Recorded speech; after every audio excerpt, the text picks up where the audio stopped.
My name is Morgan Chen, and I've been the operations manager at Vanguard Tech Solutions for 3 years. Most people think I'm just really good at my job. They don't know that I come from a long line of hunters, people who've tracked things that go bump in the night for generations. I thought I'd left that world behind when I took this corporate position. I was wrong. It started with the interns.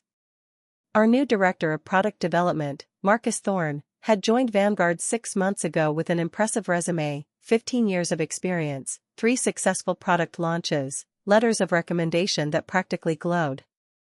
He was charming during his interview, the kind of person who commanded attention the moment he walked into a room. The CEO, Janet Rodriguez, hired him on the spot. Marcus brought changes immediately. He insisted on personally overseeing the intern program, handpicking candidates himself. He conducted interviews after hours, sometimes as late as 9 or 10 p.m. "I want to see their dedication," he'd explain with that brilliant smile of his. The ones willing to go the extra mile. Within his first month, he'd hired 5 interns. Bright kids, all of them. Eager. Hungry to prove themselves in the tech industry. By month 3, all 5 had quit. "It's normal turnover," Marcus said during the leadership meeting, waving his hand dismissively. "Interns get better offers. They realize the work isn't glamorous. It happens." But something felt wrong. These kids had been so excited, so committed. And they'd all left the same way, no 2 weeks' notice, no goodbye emails, just gone. Their desk belongings packed up overnight, their key cards deactivated by morning. I started paying attention. Really paying attention. The way my grandmother taught me to watch for patterns, for things that don't quite add up. In our world, the real world beneath the corporate veneer, predators leave traces. You just have to know how to look. Marcus hired 3 more interns over the next 2 months. Same story. Late interviews, enthusiastic kids, sudden disappearances. By the time intern number 8 vanished, I'd started keeping a file. That's when I noticed Marcus's schedule. He never attended morning meetings. Never arrived before 10 a.m., no matter how important the event.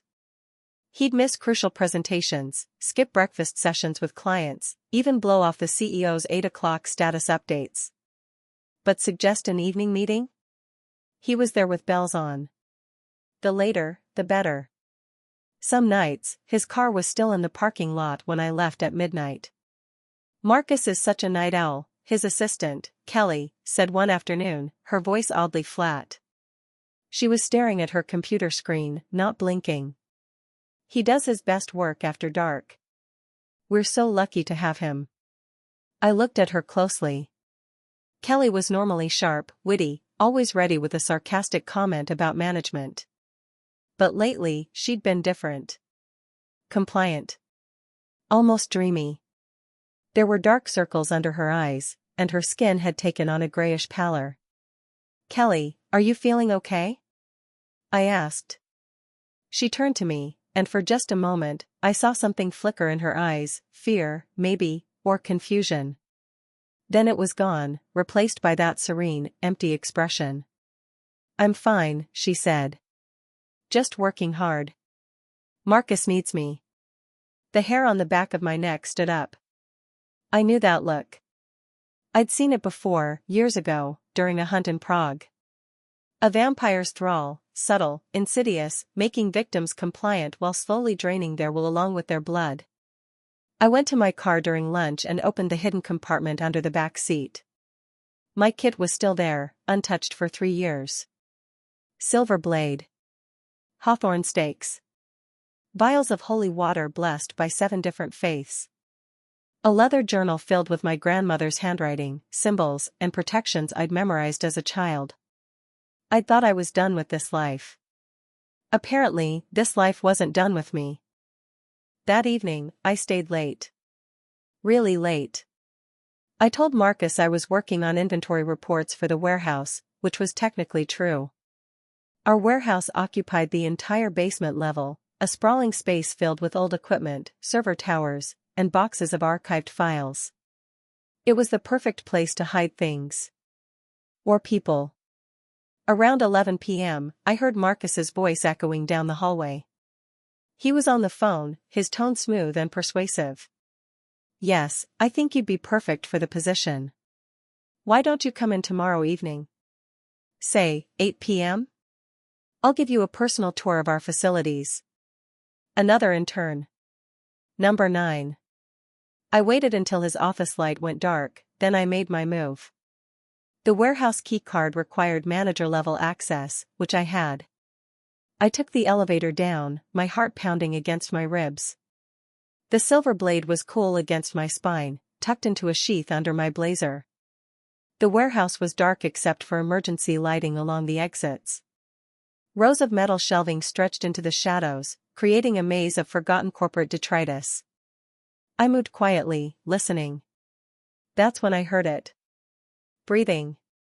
Multiple people, breathing in unison, slow and shallow. I followed the sound to the back corner, past the shelving units, to a section I'd never seen before. Someone had constructed a false wall using old cubicle panels and filing cabinets. Behind it was a door marked electrical, authorized personnel only. The lock was new. Expensive. Electronic. I pulled out my grandmother's journal and flipped to a page near the back. Some things are older than electronics, older than locks and keys. I pressed my palm against the reader and whispered words in a language most people have forgotten. The lock clicked open. The room beyond was cold. Hospital cold. And it was full. 8 young people lay on cots arranged in neat rows. The missing interns. They were alive, I could see their chests rising and falling, but they looked terrible. Pale, emaciated, with dark veins visible beneath translucent skin. IV bags hung beside each cot, but they weren't feeding the interns. They were draining them, slowly, into medical collection bags stored in a humming refrigerator against the wall. My stomach turned. This wasn't just feeding. This was farming. Morgan. I spun around. Marcus stood in the doorway, his shadow stretching across the concrete floor. In the dim light, I could finally see what I'd missed before. His skin was too perfect, too smooth. His eyes reflected light like a cat's. And when he smiled, his canines were just slightly too long. "I'm disappointed," he said, stepping into the room. "I thought you were just a diligent manager. I didn't realize you were observant." "Let them go," I said, my hand moving toward the blade. He laughed. "You know I can't do that. Do you have any idea how hard it is to feed in this modern world? Everyone has cameras, DNA evidence, digital footprints. But interns?" He spread his hands. "They're transient by nature. They come, they go, no one questions it. And their blood." He closed his eyes, savoring the thought. "Young, healthy, full of ambition and hope. It's like a fine wine." "You've been thralling your assistant," I said, buying time. "Kelly's barely functional." "Kelly is devoted," Marcus corrected. "She understands the privilege of serving someone greater than herself. In a few weeks, she'll join the others down here. And then I'll hire a replacement. The cycle continues." He tilted his head, studying me. "You could join us, you know. You're clever, competent. I could use someone like you. The thrall doesn't hurt. You'd be happy. Useful." "I don't think so." I pulled the blade. In the emergency lighting, the silver gleamed. Marcus's expression changed. The charm vanished, replaced by something ancient and hungry. "That won't help you. I'm over 300 years old, little mortal. I've survived stake and fire, crosses and hawthorn and silver forged under a new moon?" I interrupted. "Blessed by a blood descendant of hunters who've been killing your kind since the Crusades." For the first time, uncertainty flickered across his face. "My grandmother always said that the best hunters are patient. They watch. They wait. They learn their prey's patterns before they strike." I'd been watching Marcus for months. I knew his schedule, his habits, his weaknesses. And I knew something else, something I'd discovered in HR's files when I'd accessed them with my manager credentials. "You made a mistake, Marcus," I said, circling slowly. He matched my movement, and we began a careful dance around the room. "You got greedy. 8 interns in 6 months? That's a pattern. And patterns get noticed." "By whom?" He scoffed. "Everyone here is under my influence. Kelly, the HR manager, even Janet. I'm untouchable." "Not everyone," I said. "You never met with the board of directors. They're not based in this office, and they're very interested in our intern retention rates. I sent them a detailed report 3 days ago. They're conducting an audit. Tomorrow. 9 a.m. sharp." His face went rigid. "You're lying." "Am I?" I smiled. "You wouldn't know, would you? You'll be dead asleep in whatever hole you're hiding in during daylight hours. But the board will be here. And they'll find this room. These kids. The IV bags. The refrigerator full of blood. I'll kill you," he hissed, and suddenly he was moving, faster than human, crossing the space between us in a blur. But I was ready. I'd been ready since Prague, since my grandmother had trained me to face creatures like him. I ducked under his lunge and slashed upward with the blade. It caught his arm, and where the silver touched, his flesh burned. Marcus screamed, a sound that was more animal than human. He stumbled backward, clutching his arm. Black blood oozed between his fingers, smoking where it hit the floor. "Hawthorne and silver," I repeated. "Hurts, doesn't it?" He looked at me with pure hatred. "I'll heal. I'll find you. I'll make you suffer for this." "No," I said calmly. "You won't." I pulled the second item from my jacket. A small vial, filled with clear liquid. Not holy water, something better. Something my grandmother had taught me to make from rare herbs and the tears of someone who'd lost everything to monsters like Marcus.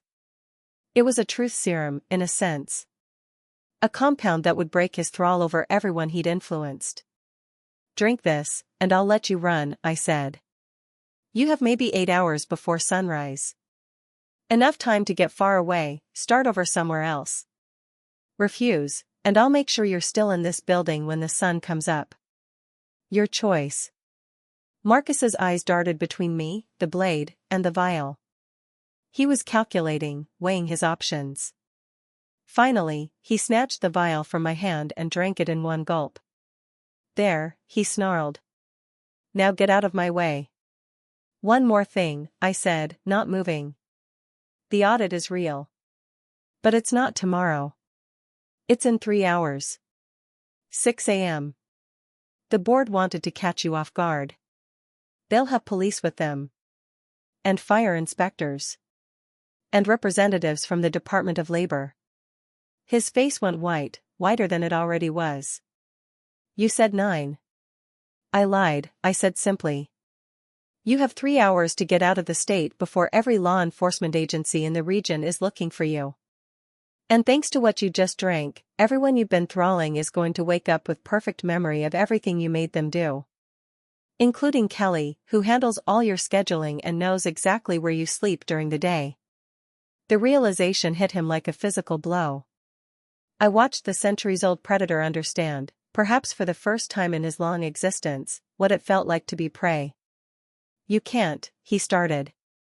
"I already did," I interrupted. "The anonymous tip was sent to the police 2 hours ago. They're getting a warrant right now. This building will be swarming with cops by dawn, and every single person you've influenced will be pointing them in your direction. You're not untouchable, Marcus. You're finished." For a moment, we stood there in the cold room, surrounded by the sleeping interns, the only sound their shallow breathing and the hum of the refrigerator. Marcus looked at the victims, then at me, and I saw something I never expected to see in a vampire's eyes. Fear. "Who are you?" he whispered. I smiled, the same calm smile I wore in every board meeting, every performance review, every corporate event where I played the role of the efficient, unremarkable operations manager. But I let him see beneath it, just for a moment. Let him see the hunter, the descendant of a bloodline that had been ending monsters like him for generations. "Someone you should have been more careful around," I said. He ran then, moving with inhuman speed, a blur disappearing up the stairs. I heard the emergency exit bang open, then silence. I turned to the interns. They'd need medical attention, therapy, time to recover. But they were alive. The police would find them, get them help. Kelly would corroborate everything once the thrall broke. Marcus's carefully constructed life would collapse, and he'd spend the rest of his existence running, looking over his shoulder, knowing that someone out there knew what he was. I made my way back upstairs, locked the warehouse door behind me, and returned to my office. My computer was still on, the inventory reports half finished. I sat down, took a deep breath, and went back to work. By the time the sun rose over Vanguard Tech Solutions, I'd completed the quarterly projections and drafted next month's operational timeline. When the police arrived with the board of directors at 6:03 a.m., I greeted them calmly, expressed shock and horror at what they'd found in the warehouse, and provided them with every piece of documentation they requested. Kelly stumbled into the office at 6:30, confused and terrified, with memories flooding back that she couldn't quite process. I sat with her, held her hand, and called the crisis counselor. The CEO emerged from her own thrall by 7, devastated and furious. And Marcus Thorne? Security footage showed him leaving the building at 3:47 a.m. His car was found abandoned at the airport, but no record of him boarding a flight. No credit card transactions. No digital footprint. He'd vanished, like the monster he was, back into the shadows. I updated my grandmother's journal that night, adding Marcus's name to the list. 300 years old, silver vulnerable, susceptible to hawthorn.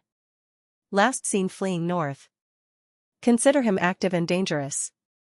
I closed the journal and locked it back in my car, hoping it would be years before I needed it again. 3 months later, I was offered Marcus's old position. Director of Product Development. Corner office, substantial raise, direct report to the CEO. I accepted. After all, someone needed to oversee the intern program. And I was going to make absolutely certain that every single one of them made it out alive. The day I moved into Marcus's old office, I found something he'd left behind. Hidden in the back of his desk drawer, wrapped in black velvet, a silver ring with a dark red stone.